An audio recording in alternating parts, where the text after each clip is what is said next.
Tuhan adalah gembalaku, takkan kekurangan aku. Saudara-saudaraku terkasih, selamat pagi.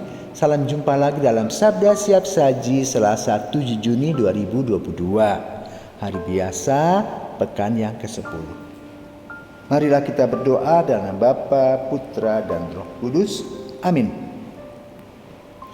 Allah Bapa, sumber kehidupan sejati, Engkau menghendaki semua orang menerima rezeki dan dihidupi oleh sabda Yesus Sang Nabi Agung.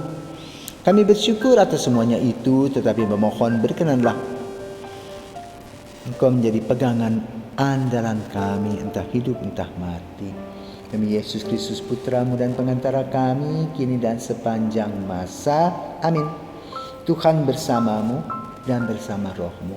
Inilah Injil Yesus Kristus menurut Matius. Dimuliakanlah Tuhan. Matius bab 5 ayat 13 sampai dengan 16. Dalam khotbah di bukit, Yesus bersabda, "Kalian ini garam dunia. Jika garam itu menjadi tawar, dengan apakah dapat diasinkan? Tiada gunanya lagi selain dibuang dan diinjak-injak orang. Kalian itu cahaya dunia. Kota yang terletak di atas gunung tidak mungkin tersembunyi.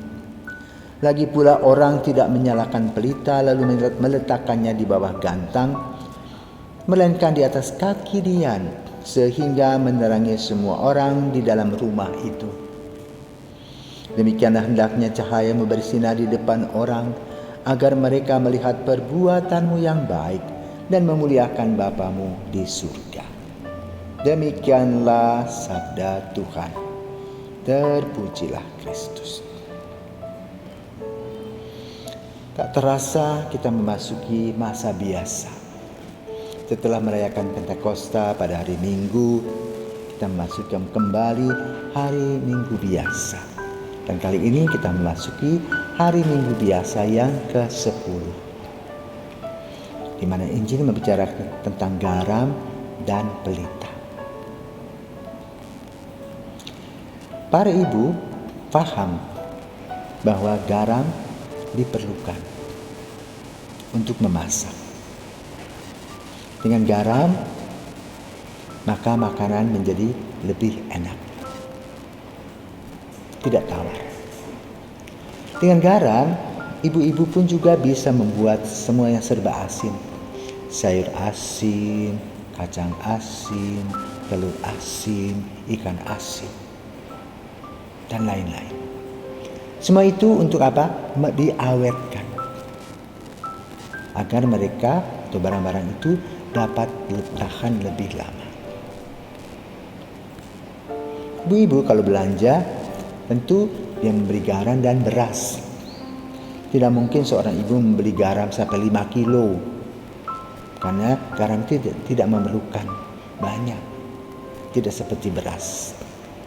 Karena itu kalau kita berbicara tentang garam, berbicara tentang kualitas, bukan kuantitas. Demikian pula terang, cahaya. Cahaya lampu kecil cukup menerangi lingkungan gelap, sehingga kita tidak tersesat.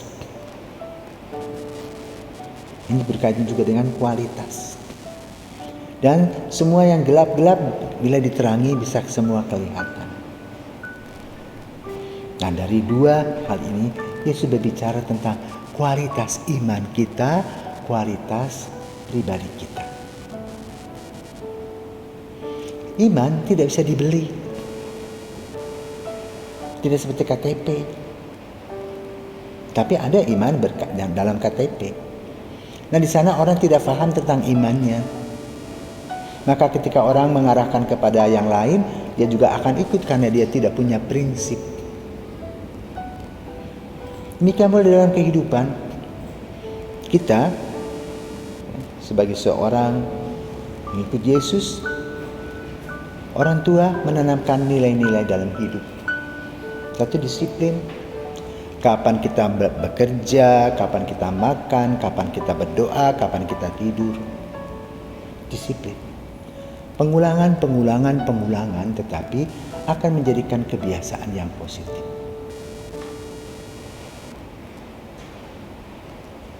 Dalam nilai juga kita ditanamkan tentang kejujuran. Kejujuran berkaitan dengan hak dan kewajiban kita. Karena kejujuran juga berkaitan nanti dengan keadilan dan cinta kasih. Maka orang-orang yang jujur, polos, disiplin, dia mempunyai nilainya tersendiri dibandingkan orang-orang yang semau perut. Contoh misalnya, dia tidak tahu tugasnya. Sebagai orang yang bertugas sebagai ibu rumah tangga, seorang ibu harus tahu bagaimana mengkoordinir rumah tangga. Demikian pula kalau menjadi kepala sekolah sama. Demikian pun jadi pastor.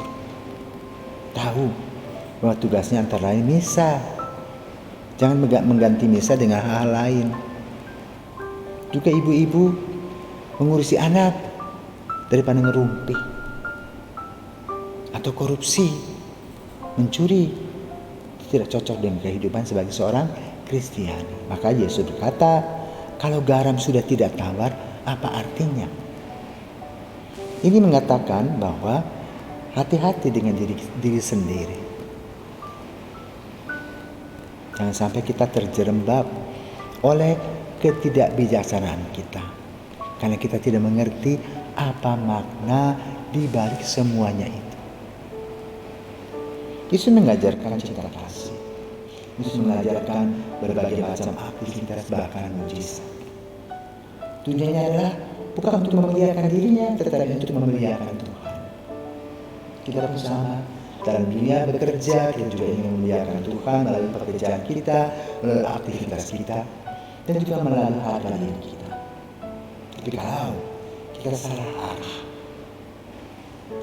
yang kita cari misalnya hanya uang, hanya menjilat, tidak akan bahagia. Kenapa?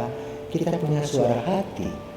Dan suara hati itu, kalau kita melakukan hal yang positif, dia akan memuji kita. Tapi kalau kita berbuat negatif, suara hati itu akan memberontak. Yang repot nanti saat kita sudah memasuki masa senja, penyesalan itu akan bertubi-tubi.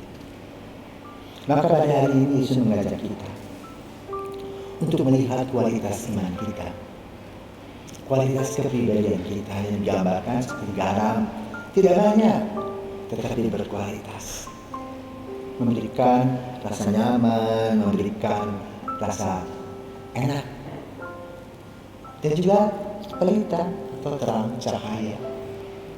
Bagi gambaran kepada Tuhan, di mana di depan cahaya kita bisa saling terbuka.